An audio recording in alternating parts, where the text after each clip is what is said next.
જિલ્લાના દરેક તાલુકામાં ગ્રામ્ય વિકાસ એજન્સી દ્વારા જુદા જુદા વિભાગમાં કામ કરતા કરાર આધારિત અંદાજિત 100 જેટલા કર્મચારીઓ દ્વારા પોતાના બે માંગ સમાન કામ અને વેતન તેમજ નોકરીની સુરક્ષા માટે કલેક્ટરને વેરાવળ કચેરી ખાતે આવેદનપત્ર આપ્યું હતું।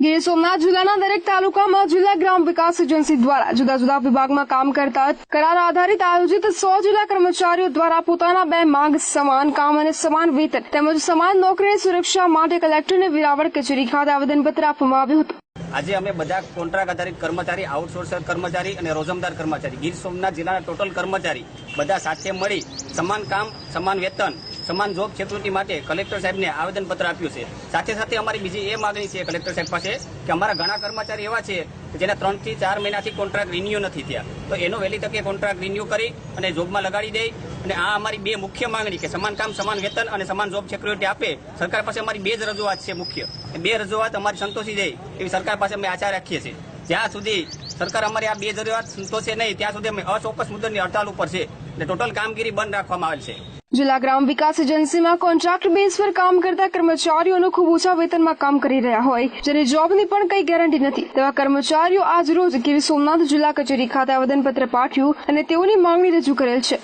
અને ખરેખર તો અત્યારે છે ગામડાઓ છે સમગ્ર ભારતનું જે ગામડું છે એ હાર્દ છે અને બધા જ કર્મચારીઓ એક ગામડામાં છેવાડાના માનવી સુધી પહોંચીને અત્યારે ઓછા પગારમાં આ એક સેવા રૂપે કામ કરે છે અને છતાં પણ એમના કોન્ટ્રાક્ટ એક તો રિન્યુ નથી થઈ રહ્યા અને આ અમારું એક માંગણી છે કે સમાન કામ અને સમાન વેતન, પણ છતાં પણ આ 4 મહિના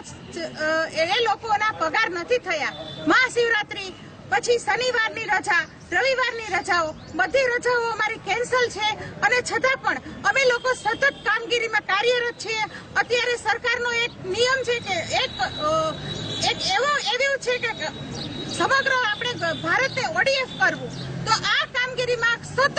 અમે 24 કલાક સુધીમાં અડધી રાતે ફોન આવે તો પણ અમે ઉઠાવીને સરપંચોને જવાબ આપીએ, સામાન્ય પબ્લિકને જવાબ આપીએ, એમના જે ડોક્યુમેન્ટ છે એ પણ તૈયાર કરીએ અને આટલા ઓછા પગારમાં અમે કામગીરી કરીએ છીએ અને છતાંય 4 મહિના થયા કોન્ટ્રાક્ટ રિન્યુ થયા નથી અને આ એક સમાન કામ, સમાન વેતન અને સાથે અમારે કેમ અમારું પૂરું કરવું એ જ અત્યારે અમારી અમારી મોટામાં મોટી સમસ્યા છે। તો અમારી સરકારને રિક્વેસ્ટ છે કે અમારી જે આ માંગણી છે એ વિનંતી અમે એમ કરીએ છીએ કે અમારો કોન્ટ્રાક્ટ રિન્યુ થાય અને આ તો અમારો પગાર શરૂ થાય। આ કર્મચારીઓએ અત્યારે તમામ કામગીરી ઠપ કરી દીધી છે અને જ્યાં સુધી માંગણીઓ નહીં સ્વીકારાય ત્યાં સુધી હડતાળમાં રહેશું અને અમારી માંગણીઓ વહેલામાં વહેલી તકે સંતોષાય તેવી રજૂઆત કરી હતી। ભરત જાદવ સાથે લાઈવ ગુજરાત ન્યૂઝ સોમનાથ।